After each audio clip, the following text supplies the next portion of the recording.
Servus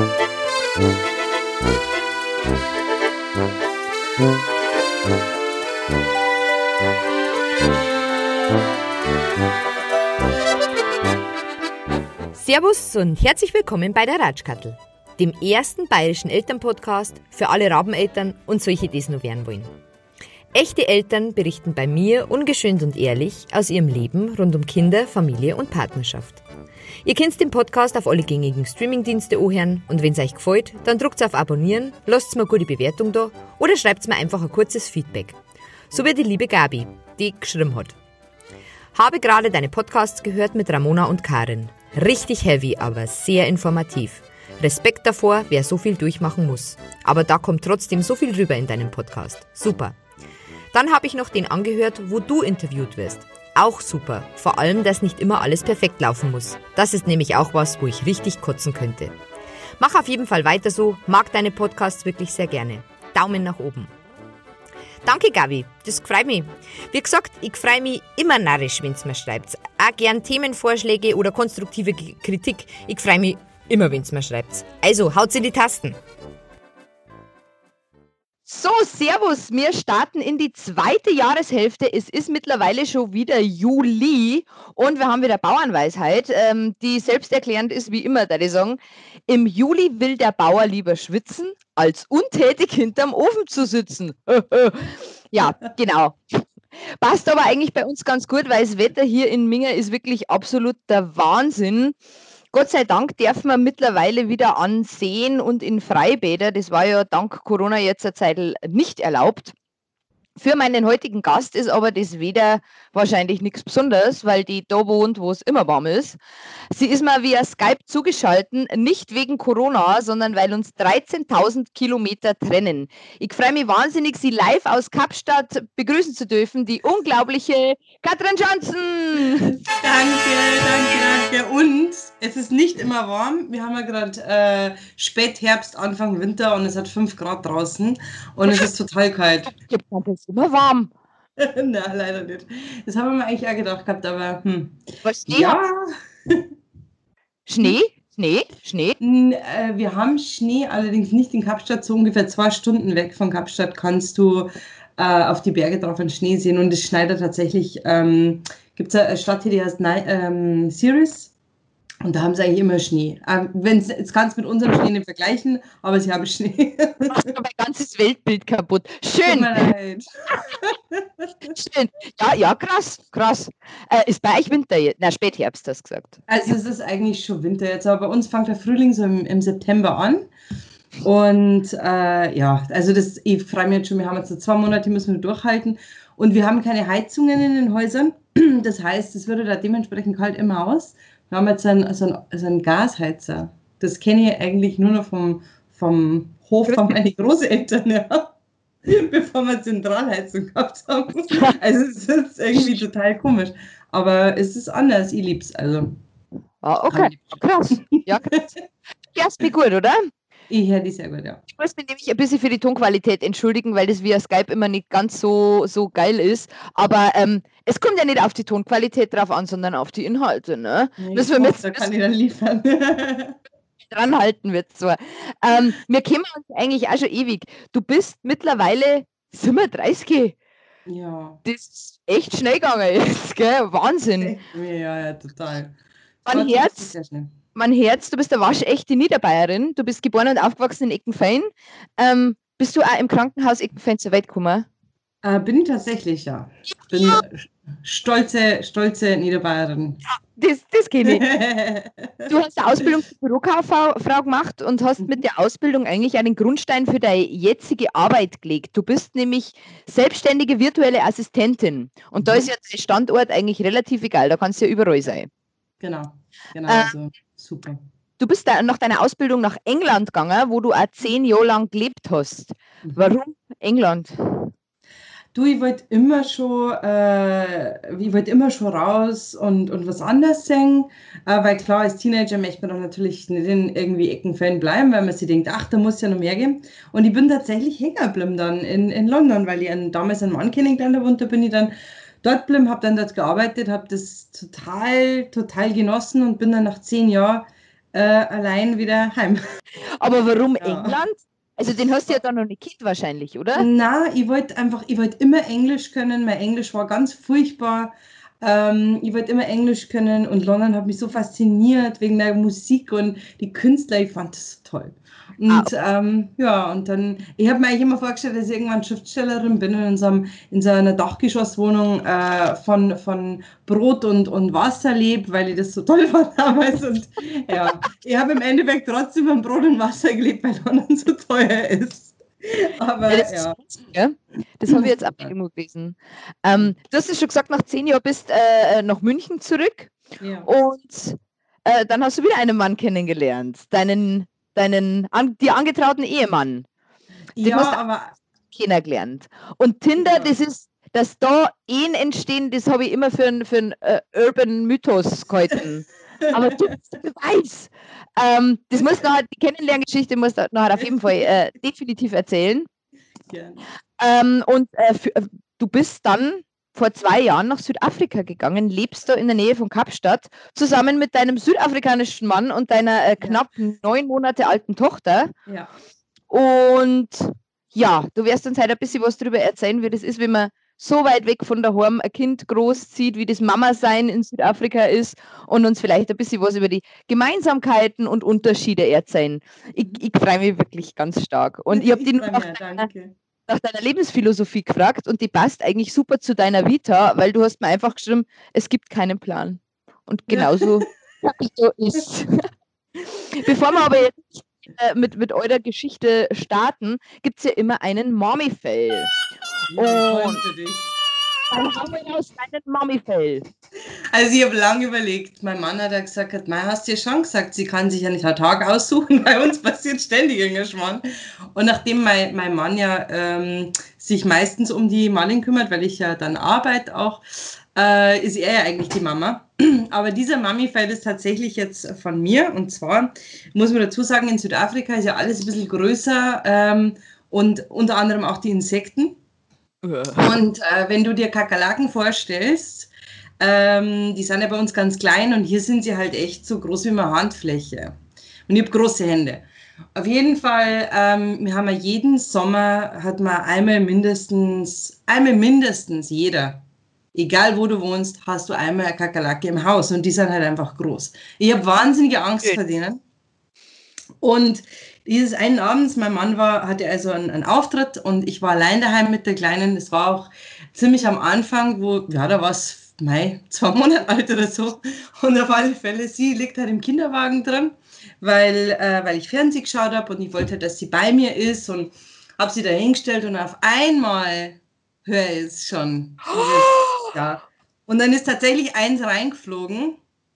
Und die fliegen nämlich. Kakerlaken fliegen hier. Schön. Und dann ist also dieses Riesenteil landet also wirklich einen Meter weg von mir und ich spring auf und ich renne ins Schlafzimmer und mach die Tür zu und denk mir, du kannst mir mal Kakerlake, bis mal aufhört, mein Kind ist noch im Wohnzimmer und ich bin da rausgelaufen, das Kind packt, das Kind aufgeweckt, bin ins Schlafzimmer und habe erst einmal meinen Mann dann angerufen, der war Gott sei Dank schon fertig mit dem Auftritt. Ich war am Ende, ich dachte, um Gottes Willen, ich habe mein Kind bei der Kakerlake gelassen. Ja, das war mein größter Fail. Was tut man mit denen dann? Da schluckt man die? Nein, also ich bin ja eigentlich kein Fan von Tiere töten und so, aber die sind so viele zum Teil, dass du Kammerjäger holen musst. Aber wir haben so kleine Schachtel und da ist tatsächlich dann ein Gift drinnen und da sterben die aber ganz, ganz schnell. So hat es mir mein Mann zumindest erklärt, damit ich nicht weine. Aber mir tun sie ja trotzdem leid. Aber ich mag sie einfach nicht. Sie sind so furchtbar, furchtbar. Oh. Ja, mein Mann-Fall. Schön, schön. Ich hab diese Woche oder diesen Monat einen, der beide Kinder betrifft. Das sind immer die Besten, wenn es mit 2 Kindern einfach gleichzeitig verscheißt. Und zwar, mein Mann isst relativ gern sehr scharf. Und da gibt es jetzt so neue Soßen. Und ich habe halt so eine neue Soße gekauft, die extra super hot ist. Und die schaut Ketchup sehr ähnlich.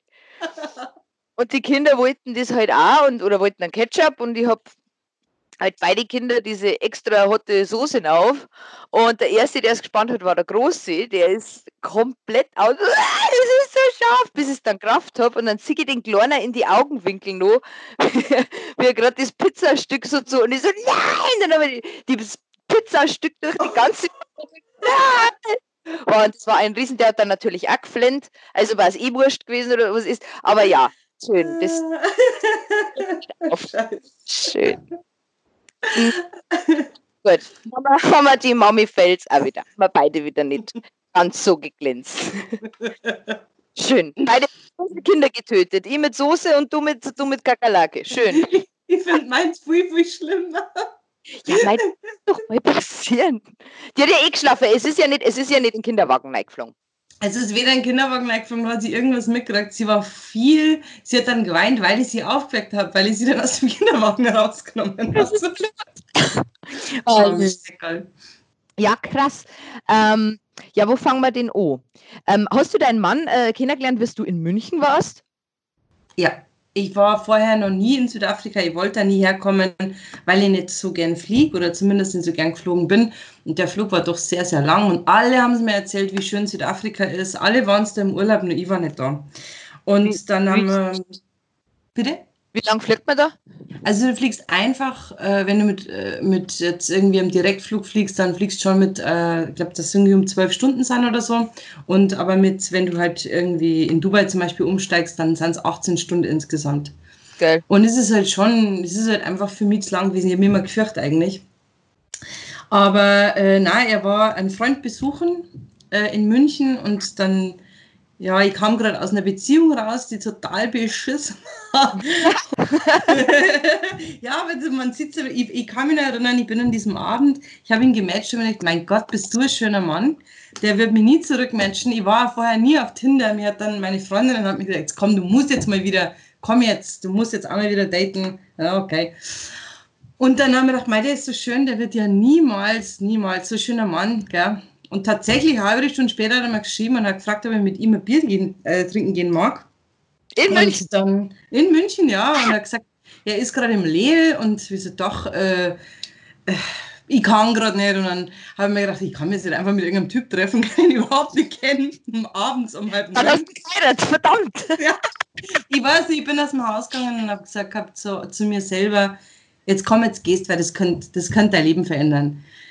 Ich habe ja keine Ahnung gehabt, dass ich da 13.000 Kilometer weiter wohne und ihn heirate und ein Kind habe. Und hat nicht gleich gefunkt, weil ich meine, er ist schwul tatsächlich. Und habe mir dann gedacht, okay, also so ein toller Mann, schön, wenn man so einen schwulen besten Freund hat. Bis er mich dann geküsst hat, war ich total überrascht. Oder die beim ersten Date geküsst? Nein, eben nicht. Jeder andere, mit dem er mich getroffen hat, gleich versucht, mit abzuknutschen, aber er nicht. Deswegen, und nicht auch die Art, wie mein Mann ist sehr, ja, der hätte es halt einfach meinen können, vielleicht ist er schwul. Mir war das auch völlig egal. Ich habe mir gedacht, wie toll, jetzt habe ich einen besten Freund, der aus Kapstadt kommt. Das ist auch Teil von seinem Comedy-Programm übrigens. Das ich schön. Ja, mein Gott. War der dann länger in München oder ist es dann eine Fernbeziehung geworden? Wie hat sich das entwickelt? Er war nur eine Woche da. Er wollte partout keine Beziehung. Er hat eigentlich nur jemanden gesucht, der mit ihm noch ein bisschen München erkundet, weil sein Kumpel gearbeitet hat. Das hat sich halt dann so ergeben, dass wir uns einander verknallt haben. Und er ist dann nur eine Woche geblieben und ich war dann so überzeugt, dass es der Mann ist, den ich mal heirate, dass ich halt ich bin da so eingebissen in die Idee und hab dann halt den Kontakt aufrechterhalten. Und 5 Monate später, das ist die Kurzversion für deine Zuhörer, die lange erzählt einmal so, aber nach 5 Monaten hat es dann was gegeben, da haben wir uns dann einmal kurz gezofft und dann haben wir nicht mehr miteinander geredet und ich weiß nicht warum. Er hat mir dann mal ganz random in der Nacht eine Nachricht geschickt und dann habe ich einen Flug gebucht und er hat aber gar nicht gewusst, dass ich komme. Boah, hast du nicht Angst gehabt, dass der dann sagt, was total. Ja, aber ich habe dann ich habe ihm dann 2 Wochen vorher gesagt, du, was machst du an deinem Geburtstag? Und dann hat er gemeint, ich weiß, ich darf zu dir kommen. Der hat es überhaupt nicht glauben können. Er hat gesagt, du bist total crazy. Ja, und dann... Wie lange warst du dann? 10 Tage, also über seinen Geburtstag und dann haben wir so getan, als wären wir zusammen, weil so, er hat immer gesagt, er ist mein Fake Boyfriend damit das für mich einfacher ist, so und irgendwie, ich weiß nicht mehr, wie es war. Auf alle Fälle hat er am Schluss dann gesagt, du, ich wäre gern dein Real Boyfriend, wenn das okay ist.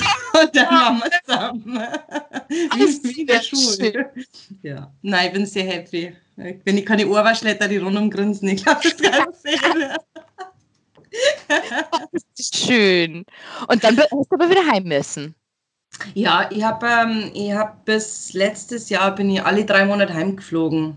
Also wir haben letztes Jahr im Oktober geheiratet, eine Woche bevor die Mali auf die Welt gekommen ist. Und jetzt ist es anders. Jetzt kriege ich ein Visum hier, was durch Corona sich ein bisschen verschoben hat. Das heißt, ich darf jetzt da bleiben, aber so durfte ich war immer nur als Touristin da. Und dann war ich 3 Monate hier, war dann wieder drei Monate in Niederbayern. Die Familie dann besucht. Ja. Also war immer schön. Da habe ich natürlich eben meine Großeltern sehen können, meine Eltern, meine Geschwister, das war schon schön. Und ich momentan vermisse ich zu Hause extrem. Deswegen. Jetzt bei daheim? Wir sind mal zurückgeflogen letztes Jahr, 5. November. Also ich bin jetzt 8 Monate bin ich jetzt weg von daheim. Das ist schon seltsam. Du bist dann schwanger geworden? Ja, überraschend. Sehr überraschend. Hat kein Mensch damit gehabt. Ich dachte, das war voll geplant. Also, wir haben 2 Jahre lang probiert. Wir haben von Anfang an, das sollte ich vielleicht auch noch dazu sagen, ich wollte immer ein Kind haben und es hat aber nie geklappt und in meiner Ex-Beziehung war das dann ein totales No-Go und ich wollte eigentlich immer Mama sein. Ich meine, da haben wir oft darüber geredet, dass du eine Mama sein willst und so. Und da haben wir uns immer gegenseitig leid, wir werden nie Kinder. Ja, ich weiß. Das Song ist fast 10 Jahre her. Also, dass man, und da habe ich dann wirklich, beim Marc habe ich dann von Anfang an gesagt, du pass auf, ich mag ein Kind. Wir sind da draußen gesessen, hier bei uns, haben einen wunderbar guten Wein getrunken damals. Und dann hat er mich angeschaut und hat zu mir gesagt, du, wenn du ein Kind magst, dann mach da eins. Da habe ich gesagt, ich bin verarschen. Gekauft. Und das war von Anfang an, war das klar, ich will eine Familie haben. Es war von Anfang an klar, dass er das auch möchte. Und er hat gesagt, wenn ihr ein Kind möchtet, dann nur mit dir.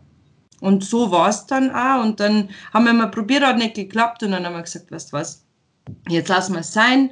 Und dann haben wir uns nochmal Silvester sind wir ausgegangen. Und am nächsten Tag ist es passiert. Und dann bin ich schwanger gewesen. Ja, und dann war ich in Deutschland, habe einen Schwangerschaftstest hier gemacht. Und dann, weil meine Mutter gesagt, du bist schwanger. Ich sage, ich bin nicht schwanger. Ich war fix und alle. Ich konnte, mein Business war gerade so am Anlaufen. Und so, ja, ich bin nicht schwanger, Quatsch. Ja, und dann war ich schwanger und wir konnten es beide nicht glauben. Ich erinnere mich noch, als ich hier gelandet bin, im Februar letztes Jahr, wir haben uns angeschaut und so, Gott, wie werden wir wirklich Eltern? Das ist so unfassbar. Das Kind. Scheiße. Schön einfach. Ja. Deine Tochter ist aber in Deutschland geboren.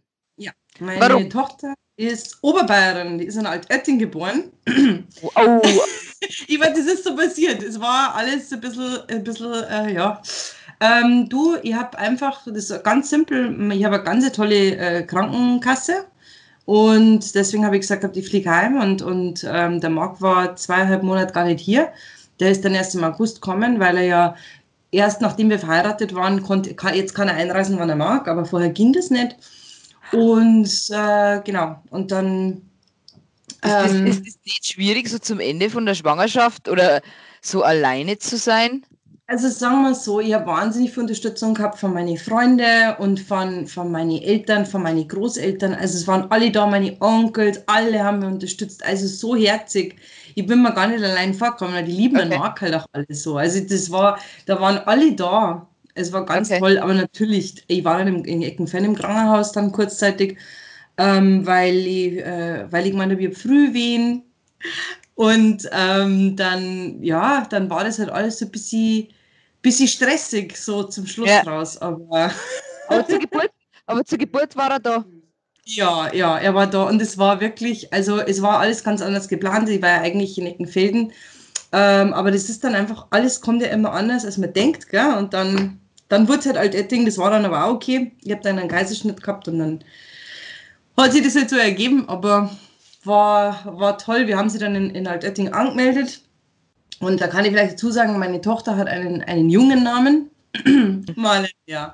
Nur die Kurzversion, sie heißt Marlen, weil der beste Freund von meinem Mann ist verstorben vor 17 Jahren und der hieß Marlen und die waren wie Brüder und ich habe immer gesagt, wenn wir ein Kind kriegen, das heißt Marlen Scheißegal, ob Mädchen oder ja, Junge.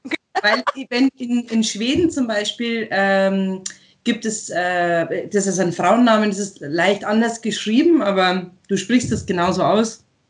Deswegen haben wir gesagt, okay, das passt, das nehmen wir jetzt. Hat nicht Probleme geben? Natürlich, und wie? Ich habe geweint in Altötting, ich habe geweint, ich habe gesagt, bitte, das können Sie nicht machen.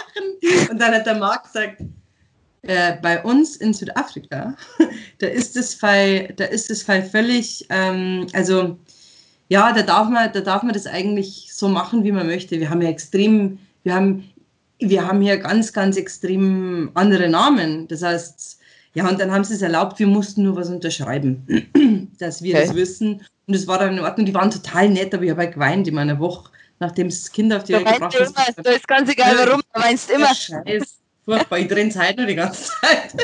Ja, also, genau. Wann seid ihr dann zurück? 4 Wochen später. 4 Wochen später sind wir heimgeflogen. Und für alle Mamas, die sich überlegen, dass sie in Urlaub fahren, gleich nach der Geburt mit dem Baby, Elternzeit so machen, ist überhaupt kein Problem. Das ist viel einfacher, als man sich das vorstellt. Meine Tochter hat nur gepennt. Ich habe ganz am Anfang wie gepanikt und dachte, okay, ich habe jetzt gelesen, bei irgendwelche Vlogger haben gesagt, du musst das Kind sofort anlegen, wenn du irgendwie... Meine Tochter hat durchgeschlafen. Ich habe versucht, ihre Nippel in den Mund zu drücken. So, bitte trink was, damit du jetzt keine Ohrenschmerzen kriegst. Die hat einfach durchgepennt.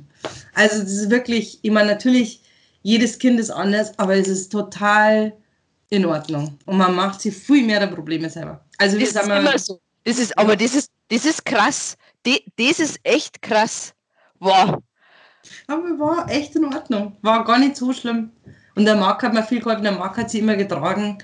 Und ja, er hat immer das Ding gehabt, dass er gesagt hat, in 9 Monaten habe ich rumgeschleppt, jetzt schleppt er sie rum. Oh mein Gott, das ist ja süß. Das ist ja, nein, nimm nicht du, ich krieg ihn nicht ruhig, das kenne ich. Schön. Oh, und dann das war ja dann das erste Mal, dass du länger blind bist, oder? Also, dass dauerhaft dort warst. Das ist jetzt das erste Mal, dass ich wirklich so lange zu Hause war. Ja, und ist dann schon, ist anders jetzt, weil wir haben eigentlich vorher gehabt, dass wir nach Deutschland fahren. Unser Plan war eigentlich jetzt die nächsten 5 Jahre, wo sie noch nicht in die Schule geht, dass wir immer im Sommer hier sind und dann, weil der Marc ja hier auch arbeitet im Sommer viel und dafür dann im Sommer in Europa sind. Aber dieses Jahr wären wir eh nicht gekommen, weil wir gesagt haben, wir wollen uns jetzt einleben. Und dann kam Corona und dann war es eh nicht mehr möglich. Komischerweise, jetzt denke ich mal, ich wäre so gern geflogen. Aber ja, das ist immer so. Hauptsache, wir sind gesund. Also wir haben hier... Jetzt ganz blöd gefragt, ich weiß ja gar nichts. Ich weiß ja nicht mal, dass es in Südafrika Schnee gibt. Schau. Wie ist denn das mit der medizinischen Versorgung? Weil wenn du mit so einem kleinen Wookie fliegst, ist das da alles gegeben? Oder was sind denn was waren die größte Herausforderung, wie du dann mit so einem Neugeborenen in Kapstadt angekommen bist? Also ich muss dazu sagen, das höre ich total viel. Wir haben ja extrem viele gute Ärzte. Wir haben die erste Open Heart Surgery wurde in Kapstadt von dem Dr. Christian Bernard vollzogen. Also der ist echt, der hatte das hier gemacht, weil viele Leute fragen mich natürlich, bist du wegen der medizinischen Versorgung heim und hast die Kleine da in Deutschland gekriegt? Überhaupt nicht. Wir haben hier eins der besten, habe ich gehört, kann ich jetzt nicht bestätigen oder so, aber wir haben ja eins der besten Kinderkrankenhäuser auf der Welt und ich habe hier einen sehr, sehr tollen Kinderarzt. Die Marlen ist auf die Welt gekommen mit einer Hüftdysplasie. Die wurde uns in Deutschland noch diagnostiziert. Wir haben dann so eine Spreizhose bekommen und für mich war das total schlimm, weil sie mir so leid getan hat. Aber ich muss sagen, der Orthopäde hier, der hat da noch eins draufgesetzt. Also es war eine Kinderärztin, die uns das diagnostiziert hat, aber der Orthopäde in Südafrika, es ist einer der besten Ärzte, bei denen ich je war. Also der ist unglaublich toll gewesen und sie muss ja nicht mehr tragen, wir brauchen auch keinen Gips und nix und ja, also super. Da fällt sie gar nichts. Wir haben eine sehr, sehr gute Versorgung. Das Problem ist, wir haben nur Schutz fürs Krankenhaus. Also wenn wir ins Krankenhaus müssen mit einem Unfall, dann sind wir geschützt, ansonsten zahlen wir aber alles privat. Ist aber auch jetzt nicht schlimm. Also das ist jetzt nicht. Ist die Kleine bei dir versichert dann? In Deutschland? Ja, also in deiner Krankenversicherung, also so Mutter-Kind-Dings. Du hast mir vorher noch gesagt, Kapstadt ist die Nummer 8 in der gefährlichsten Städte der Welt-Rankingliste. Habe ich ja gelesen vor 2 Tagen, ja. Also das hast du vorher auch nicht gewusst. Schön. Ja, ich wusste, wir sind mal oben dabei, aber ich habe es nicht gewusst, dass wir Nummer 8 sind. Hast du nicht Bedenken gehabt? Oder was waren die größten Bedenken, die du gehabt hast? Mit Kind meinst du jetzt, oder? Du, ganz ehrlich, du gewohnst dir relativ schnell an das Leben hier und natürlich, ich gehe jetzt nicht überall spazieren mit dem Kinderwagen. Wir haben eine Zeit lang in Woodstock gewohnt, das ist ein total nettes Viertel und ich mag das total gern, aber ich habe schon gemerkt, dass in Teilen davon, dass vielleicht das nicht so smart ist, wenn man da irgendwie mit dem Kinderwagen jetzt da durchlatscht und so, dann findest du andere Möglichkeiten. Dann habe ich es halt getragen, an mir dran. Ich habe es nicht Angst gehabt, dass es mir klauen. Ich habe einfach Angst gehabt, dass sie mir irgendwas rausnehmen und ich kann ja nicht nachlaufen oder so. Aber ich meine, man muss jetzt auch dazu sagen, es ist extrem arm und die Leute übersehen das oft. Ich kann es irgendwo schon verstehen. Ich meine, wenn ich nichts zu essen hätte, würde ich auch der anderen das wahrscheinlich aus dem Kinderwagen rausklauen. Ja, also das ist, wir haben Leute, die kommen hier zu uns ins Haus und fragen, ob wir was zu essen haben. Mein Mann, der kocht halt immer so große Töpfe mit, weil es jetzt der Winter ist und so, mit Suppe und Eintopf und alles Mögliche. Und da kann halt auch ein paar Mamas dabei. Und einer habe ich vor 2 Wochen Muffins gebacken, weil die Tochter irgendwie 7 Jahre alt war ist und sie hat halt einfach nicht gewusst, wie es das jetzt managt. Und dann macht man das halt, weil sie da eine Mama ist und weißt wie, Mann. Ja. Aber das, wo ich wohne, ist nicht gefährlich. Wir haben hier einen Panikbutton, falls immer irgendwas wäre, den habe ich noch nie gebraucht. Wo, Haus oder was? Ja, bei mir ist alles, ich schicke dir später mal Fotos, wir haben ja überall Burglar-Bars, also du hast jetzt so Gitterstäbe, ja, dass ja keiner reinkommt. Und da haben sie auch schon eingebrochen, aber nicht seit ich da bin. Und es ist eine andere Welt, das können wir mir gar nicht vergleichen. Das sind 4-jährige Kinder, die umeinander laufen zum Betteln, ja, und da gewohnst du dich niemals gewohnst du da dran. Und man kocht dann und gibt dir dann was her, aber du kannst es natürlich nicht ändern und das bricht das Herz. Das glaube ich. Vor allem, wenn du selber dann Mama bist, gell? Total. Ich gehe dann immer raus und gebe Windeln raus oder so oder auch Hygieneartikel für Babys, alles. Also das ist eine ganz andere Welt und deswegen denke ich mir, mein Gott, habe ich ein Glück. Mein Gott, wir haben ein Haus, wo wir wohnen. Das vergessen wir alle. Das ist immer so jammern auf ganz hohem Niveau, was wir eigentlich machen und vergessen es dann immer. Ja. Das stimmt.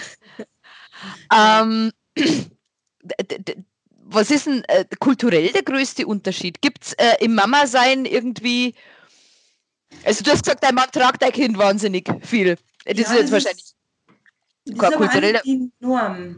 Also das habe ich auch schon gesagt, wir haben einmal in die Biscuitmüll gelaufen, Samstag in der Früh, und da haben wir mal gefrühstückt und dann brüllt also so eine Frau, ganz, ganz viel Leid auf der Straße und so, und dann brüllt der Frau rüber, Mensch, du tragst dein Kind?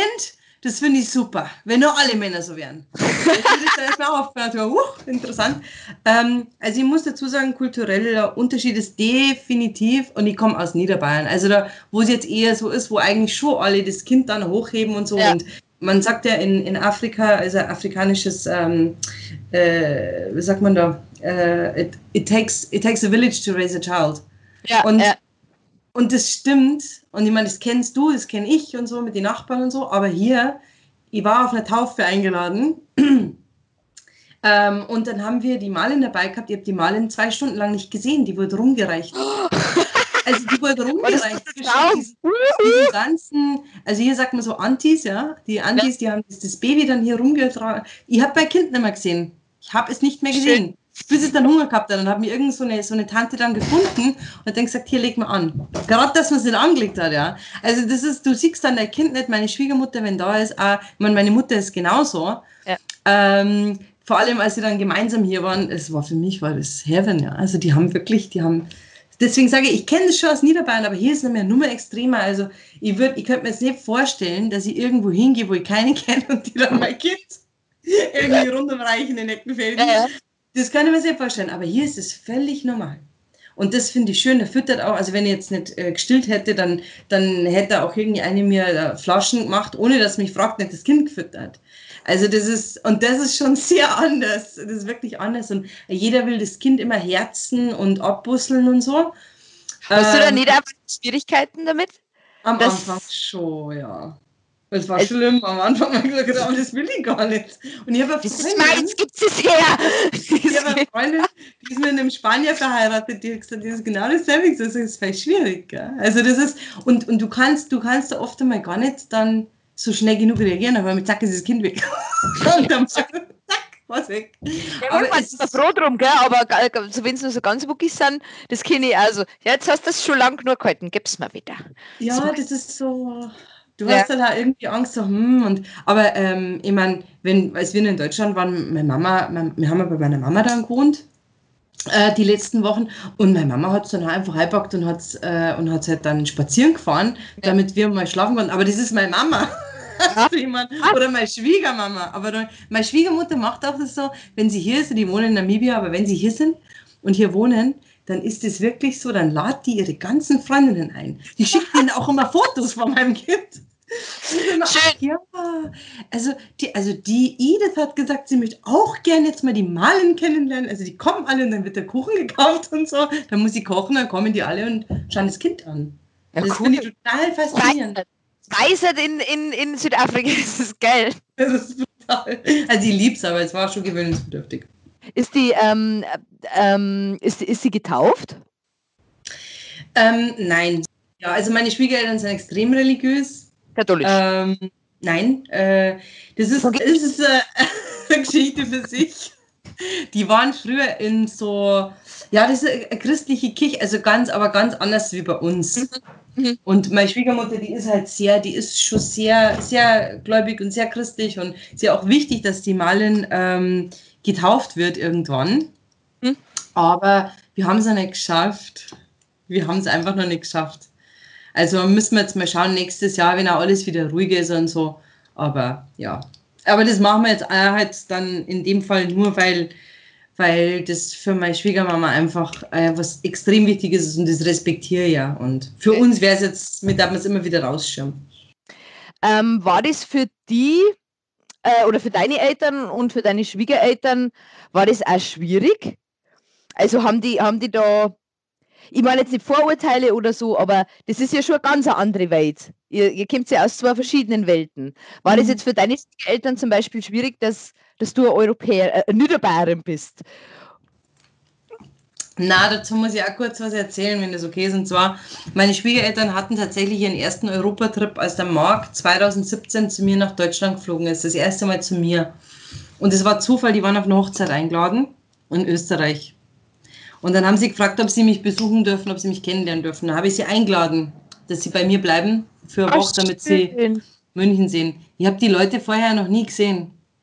Und der Marc ist eine Stunde nach ihnen gelandet. Sie hätte ihn erschlagen können. Er hat mir so eingeschossen, oh mein Gott. Aber also meine Schwiegereltern, die haben mich gleich gemacht. Die waren, glaube ich, einfach auch froh, dass der Marc jetzt endlich eine Frau findet. Wie alt ist der ist genauso alt wie ich. Ah, okay. Also wir haben beide halt einfach auch, das Schöne ist, wir haben halt beide einfach total neu angefangen miteinander. Und was schön war, weil wir beide nicht gewusst haben, wir waren halt einfach auch schon im Alter, wo du sagst, okay, jetzt wollen wir eigentlich auch was Ernstes. Und das war schön, weil wir beide gleichzeitig die Entscheidung getroffen haben. Das war ganz cool. Aber ja, also meine Eltern waren auch total begeistert. Mein Vater hat einen Marc schon 2017 auch kennengelernt. Meine Mama erst im August letztes Jahr. Kann deine Mama Englisch? Ja, meine Mama, die sagt immer, sie kann es nicht, aber das stimmt nicht. Meine Mama, die ist wirklich eine der Menschen, die sich da dann so Ja. einarbeiten, nur damit sie auch mit ihrem Schwiegersohn reden kann. Och, Das ist ihr da moi. total wichtig.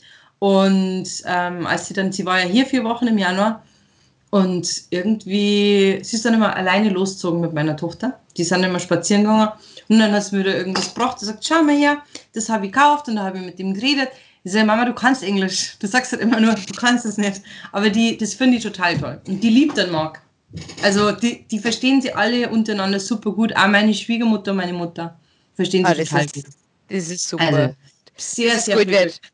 Hast du, wie wird Malen erzogen? Wird die zweisprachig erzogen oder wie funktioniert das bei euch? Dreisprachig, also niederbayerisch, Das, wenn ich sauer bin. das war nämlich eine Insta-Frage, ob das Kind einmal bayerisch lernt. Natürlich. Eine Freundin von mir hat gesagt, Gott, stell dir mal vor, sie ist ja jetzt schon sehr groß, aber das war so eine große Afro-Haarfrau, die da dann irgendwie so eine Gazelle, die dann niederbayerisch steht. Das ist perfekt. Das ist perfekt. Mit der Alaba. Sie hat, sie wird zweisprachig erzogen. Ich habe einfach einen Dialekt und den werde ich ja Also du redest mit ihr Deutsch? werden. Ich rede mit ihr Deutsch. Komplett nur. Und wir hören auch, das Lieblingslied von der Malin ist Fliegerlied. Also es wird bei uns jeden Tag wird das gesungen. Oh, geil, super. Ja, also auf alle Fälle. Und muss ich dazu sagen, es gibt hier eine große deutsche Community und es gibt einen Kindergarten in Belleville, das ist so 10 Minuten von unserem Auto und da geht sie auch ab April dann hin.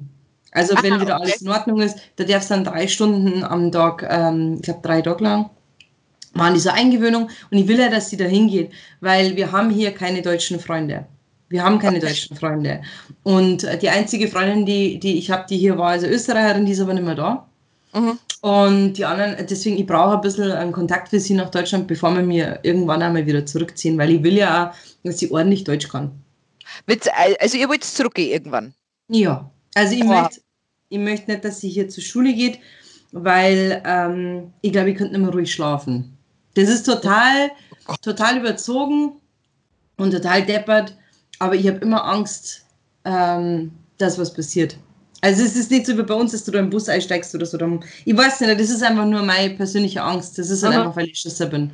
1000 Kinder gehen hier zur Schule, ohne dass was passiert. Ich habe einfach Schiss.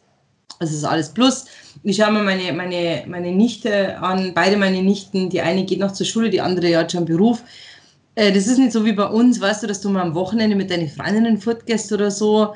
Oder dass du mal einfach irgendwo triffst so und hängst mit denen irgendwo im Café. Und das möchte ich einfach nicht für sie, weißt du, ich möchte einfach, dass sie aufwächst, so wie mit mir halt aufwachsen. Ich meine, wie bei uns war halt einfach genial, weil das stimmt, ist irgendwie nichts passiert, ja, und jeder hat sich das ist ja nichts, ja, das stimmt, das stimmt, ja.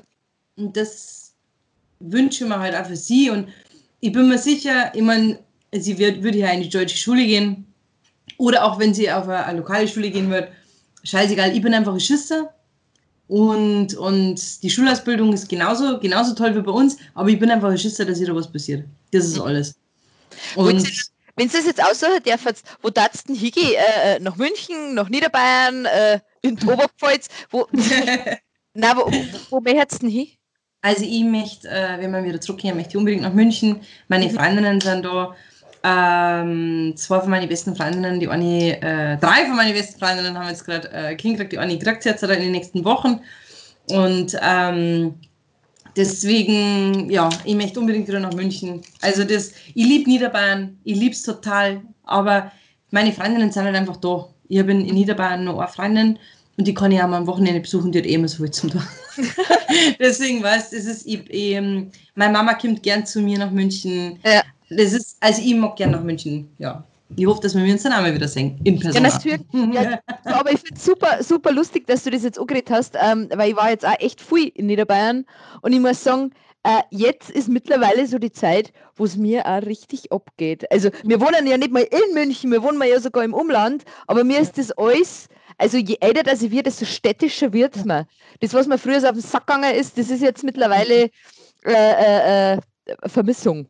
So ein bisschen. Ja. Das ist immer so, wenn man mal weg war. Gell? Was vermisst du am meisten in Südafrika? Außer, Also, dass dein Kind sicher in die Schule gehen kann. Mei, ich vermisse einfach meine Freunde und meine Familie. Ich habe hier auch ganz großartige Freundinnen. Ich habe auch großartige Freundinnen, die Kinder haben. Also wirklich, ich liebe die Menschen hier und ich liebe das Land. Aber wie du sagst, desto älter sie wird, desto, desto mehr vermisse ich daheim. Ja. Meine Eltern, meine Großeltern, meine Geschwister. Ich möchte einfach wieder mehr daheim sein und Ja.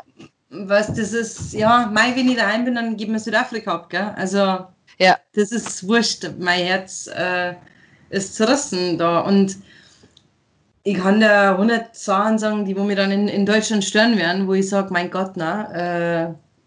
Aber ich vermisse es einfach. Ich habe heute in der Früh vor unserem Gespräch habe ich einen Artikel, ein Video vom Bayerischen Rundfunk über Niederbayern, über München. Und da kann ich dann nicht mehr trinken, gell? Also mir Das fällt musst du schicken. Das Ja. musst du unbedingt schicken. Genau, das steht dann in die Podcast-Beschreibung. Ich habe auf Instagram ja eine Fragerunde gemacht. Mhm. Und da ist unter anderem eine ganz interessante Frage gekommen, weil sie ja sehr aktuell ist zurzeit, Alltagsrassismus. Und dein Mann ist ja farbig, schwarz, Ja. keine Ahnung, wenn man da ethisch korrekt sagt. Habt ihr da, ich meine, in Südafrika war ja Apartheid lange ein Thema. Wie ist das bei euch? Habt ihr da Erfahrungen gemacht? Hat er da Erfahrungen gemacht? Wie auch immer? Also, der Marc hat natürlich extrem viel Erfahrungen gemacht. Die Geschichte, wo er immer, wenn er irgendwas will von mir, wenn ich sauer bin, dann erzählt er mir die Geschichte, wo er nicht auf den Minigolfplatz durfte, weil der nur für Weiße war. Und dann dreht sie immer auf, dann kriegt er mal, was er will. Das macht der Marc. Das ist ja voll gemein! Das ist schrecklich. Ich meine, für einen Dreijährigen, der nicht dahin geht, ist furchtbar. Also, das finde ich schrecklich. War das so extrem? Ja. In Südafrika? Ja. Wie lange? Das war bis, jetzt pass auf, also ganz aufgehört hat es, glaube ich, da war der Mark 9. Ich müsste da echt mal nachschauen, das weiß ich jetzt gar nicht. Aber nein, nicht so lange auf jeden Fall. Nein, ich meine, ich kann nur jedem empfehlen, das Buch von Trevor Noah zu lesen, Farbenblind. Das ist ein sehr gutes Buch und wer sich für sowas interessiert, kann ihn nur empfehlen. Der ist nämlich auch ein gemischtes Kind. Der Papa ist Schweizer und die Mama ist Zulu, glaube ich, oder Xhosa, ich bin mir jetzt nicht sicher, ist aber eine Afrikanerin. Sehr gutes Buch. Wir haben von Anfang an in Deutschland und in Südafrika mit Rassismus zu tun gehabt, aber mein Mann ist total, ich weiß nicht, kann man sagen, souverän, also so wie er das dann macht. Mein Mann ist ein wahnsinnig gescheiter Mensch und der kann dich so kaputt reden, dass du das halt einfach, dass du dir am Ende dann denkst, okay, wahrscheinlich war ich jetzt einfach ein Arschloch. Also mein Mann, der ist brutal gescheit und deswegen, aber für mich war das am Anfang schon sehr seltsam. Wir wohnen hier in einer Gegend, wo wir fast, ich würde sagen, das einzige gemischte Paar sind im Radius von 10 Kilometern. Schön! Jetzt zu sagen. Ist aber auch in Ordnung. Also und wir der werden Rest? nicht anfeindet. Viel weiß, bisschen farbig dann auch so. Also du bist entweder weiß, farbig oder schwarz. Mhm. Farbig ist etwas, das also von dem wusste ich nicht, dass es gibt, dass es so eine Volksgruppe gibt. Die sind extrem gemischt. Mein Mann ist farbig, auch wenn er schwarz aussieht, aber der hat ganz viel europäisch auch und von Mauritius, also seine Mama, wunderschöne Frau, schaut indisch aus fast. Also es ist super interessant. Ich feiere sowas, ja, weil unsere Tochter ist komplett Mischung. Geht. Ja. Aber natürlich kriegst du es, und das Lustige ist, dass viele denken, so wie ich ausschaue, dass ich halt Afrikaans bin, also weiß Afrikaans. Das heißt, ich werde grundsätzlich auf Afrikaans angesprochen und man hat auch das Gefühl, dass man noch ein bisschen mehr angefeindet wird, weil sie denken, ich bin keine Europäerin, ich bin halt eine von ihnen so ungefähr und dann wird man noch mehr angefeindet. Der Marc feiert das immer, weil er sagt dann auch immer nichts. Er spricht ja Afrikaans perfekt. Und ich sage ihm, Entschuldigung, ich verstehe keinen Ton. Bitte was? Und dann sind die total überrascht, dass ich Europäerin bin und weil jeder blond und schaut das so aus, sagt mir auch jeder, das gibt's doch nicht. Deswegen hier falle ich null auf. Hier falle ich null auf. In Johannesburg falle ich sehr auf. Da war ich mal in einem Club, da waren 2 Schweden, die waren noch dazu so groß und blond und ich. Alle anderen waren schwarz. Das war eine extrem tolle Erfahrung für mich, weil der Marc gesagt hat, schau, willkommen in meiner Welt. So geht es mir oft. Und das fand ich sehr, sehr wichtig. Und mir ist das auch was mir am Herzen liegt. Einfach aus dem Grund, weil meine Tochter eine Woman of Color ist und ich möchte halt einfach, dass die Welt für sie anders ist als jetzt ist. Ich finde das finde ich mega interessant. Ich habe mal in Eckenfelden habe ich mal einen Selbsttest gemacht. Ich habe mir mal einen Hijab gebunden. Also wirklich ein richtiges Kopftuch und bin 2 Tage lang durch Eckenfelden mit Hijab gelaufen. Und das war so eine mega krasse Erfahrung. Es ist nur ein Kopftier, hey. Ja. Aber du wirst anders angeschaut und das darf ich wirklich jedem empfehlen. Das ist anders zu sein als die Masse, das kennen wir mir in unserer Komfortzone ja gar nicht. Und das war wirklich sehr, sehr intensiv. Und das war bei dir wahrscheinlich ähnlich. In Niederbayern ist es mir nicht so gegangen. Also da war wirklich, ich habe ein lustiges Erlebnis gehabt mit dem Kind von einer Freundin von mir, gesagt hat, der Mann ist böse. Also ein Maxi, das war, aber mein Gott, also das war jetzt nicht irgendwie, der Marc hat das dann auch abgeladen, aber so, die Leute waren total, die waren total interessiert. Ja. Also ich glaube, in Eckenfelden weiß es jetzt irgendwie jeder, dass die Katrin Greivich einen Afrikaner geheiratet hat und den kennt irgendwie jeder und der Marc quatscht da mit allen und so. Also da überhaupt nicht, mich sehr wohl gefühlt. Also ist da hat es gar nichts gegeben. Jetzt muss ich fragen, in Bayern, in Niederbayern sagt man ja auch Neger. Und das ist ja eigentlich, wir denken, ich meine, du bist ja auch so aufgewachsen, dass das Wort einfach immer dabei war und das sagt man heute halt so und das wird es auch mit Sicherheit heute ab und zu noch heißen, mei, du, Katrin, gell, oder? Ist das Alltagsrassismus? Ist das, wie geht man damit um? Absolut. Redst du die Leute um, sagst du? Ja, ich habe da schon Diskussionen gehabt. Also ich muss dazu sagen, ich bin tatsächlich so nicht aufgewachsen. Das wurde bei uns nicht gesagt und es wurde mir auch immer wieder vor allem von meiner Mama, wurde mir das oft, also das gab es bei uns nicht, das durfte bei uns auch nicht gesagt werden. Und es wurde mir auch erklärt, warum. Also da bin ich wirklich sehr, sehr froh drüber. Ich habe tatsächlich eine Auseinandersetzung gehabt mit einem Herrn in einem Café, den ich dann angesprochen habe. Meine Geschwister und ich müssen mal so aufwachsen, dass man was sagt, wenn man was hört. Und selbst wenn mein Mann nicht farbig wäre, hätte ich was gesagt, weil mir das so angewidert hat, die Art und Weise, wie da gesprochen wird. Möchte gerne noch mal ein Buch empfehlen, wenn ich darf. Ja, natürlich. Vom Roger Reckless, ein Niederbayer. Ja. Das heißt, den darf nicht neben mir sitzen.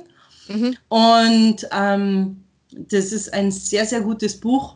Bitte lesen. Tolles Buch. Ich habe es mir letztes Jahr bestellt. Gleich ist rausgekommen, ist perfekt. Ich liebe den Mann auch. Aber es ist durchaus Alltagsrassismus. Und auch wenn die Leute sagen, ja, das meine ich ja nicht so. Das ist genau so gemeint, wie es gesagt ist. Und es kommt bei den Leuten auch so an, das können wir nicht nachvollziehen, weil wir gar nicht wissen, wie sich das anfühlt. Weil wir gar nicht wissen, wie es ist, wenn du, genau. Weil und du kannst es ja auch nicht, du bist immer, egal wo ich hinkomme, ich bin blond, ich bin Europäerin, ja, die kriegt einen Job, ja. Mein Mann hätte vielleicht jetzt eher ein Problem. Ich habe auch einen türkischen Bekannten, der auch zu mir gesagt hat, du, ich habe 50 Bewerbungen rausgeschickt, hat der 1er Abi, 50 Bewerbungen, einer hat sich gemeldet. Das ist schon hart, ja, und das können wir nicht nachvollziehen und ich finde, dass die Leute sich das, ja. Es geht ja in München schon los. Ich habe auch einige Freunde, die Migrationshintergrund haben und da geht es ja beim S-Bahn-Fahren schon los. Ich pendel jetzt seit einem Jahr und ich bin einmal bin ich kontrolliert worden. Und dann hast du irgendwie Freunde, mit denen du redest, die irgendwie jede zweite Fahrt kontrolliert werden. Ja. Und das kann ich mir gar nicht vorstellen, dass das heute 2020 immer noch so ist. Ja. Ja, das ist ganz tragisch und ich glaube auch, dass es jetzt auch an der Zeit ist, dass die Leute das auch wahrnehmen, weil wir mit einem Privileg groß geworden sind, das uns gar nicht klar war. Richtig. Also mir war das nicht klar, mir wurde das jetzt klar, nachdem mein Mann sich mit mir hingesetzt hat und mir das erklärt hat. Vor Jahren schon, ich habe da gar nicht drüber nachgedacht, aber das ist eben, deswegen sage ich ja, jetzt ist eigentlich die Zeit, wo man das lernt und ich möchte einfach, dass für meine Tochter das anders wird. Dass scheißegal ist, was herkommt, weißt und dass sie Niederbayerin ist, aber auch Afrikanerin und merkst, wie das auch keine deutsche Niederbayerin ist. Ja, da spalten wir Niederbayern uns trotzdem nochmal ab, gell? Das finde ich aber auch richtig. Na Schmarrn. Ja, Bezug zu den Wurzeln, glaube ich, ist immer gut. Und im Mai kommst du wieder? Im Mai komme ich wieder, wenn wir bis dahin wieder reisen dürfen. Was waren denn die größten Einschränkungen in Südafrika jetzt mit Corona? Das kann man vielleicht zum Abschluss machen. Ja, also wir dürfen gar nichts. Jetzt ist Level 3, also jetzt dürfen wir mal wieder spazieren gehen.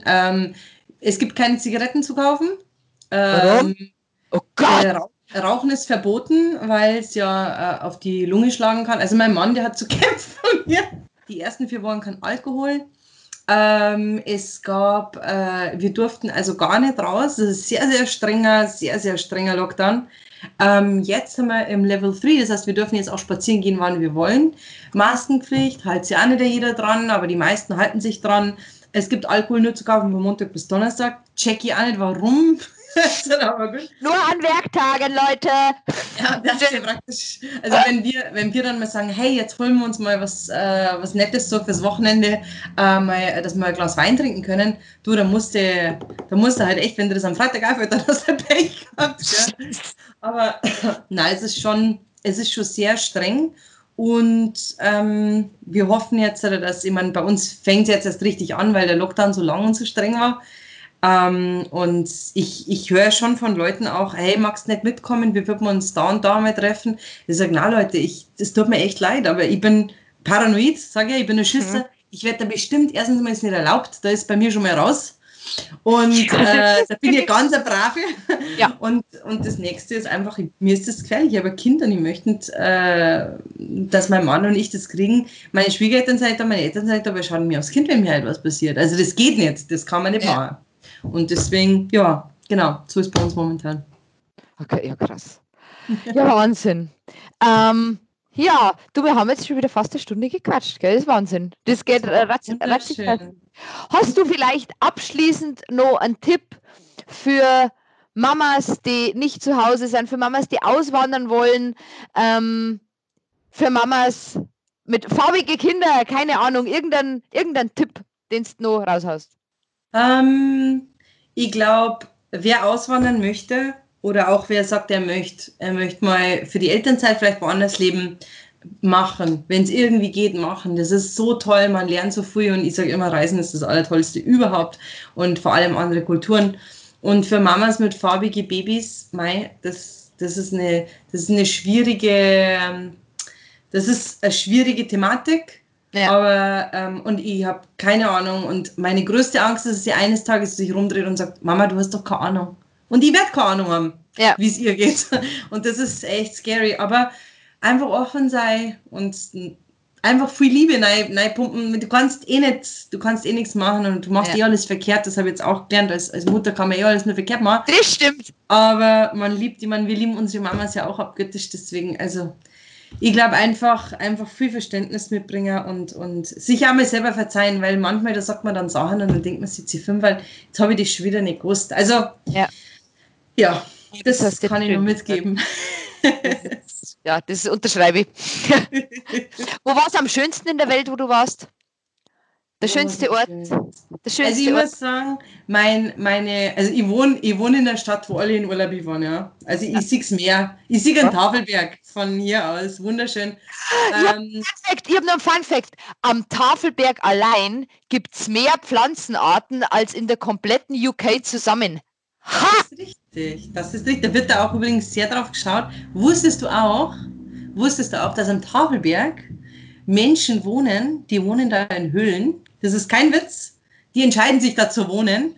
und die kommen dann immer runter und verkaufen so, kennst du diese Räucherdinger, ja? Die verkaufen die dann. Die haben dann also ganz lange Haare und so, total coole Jungs sind, meistens Männer.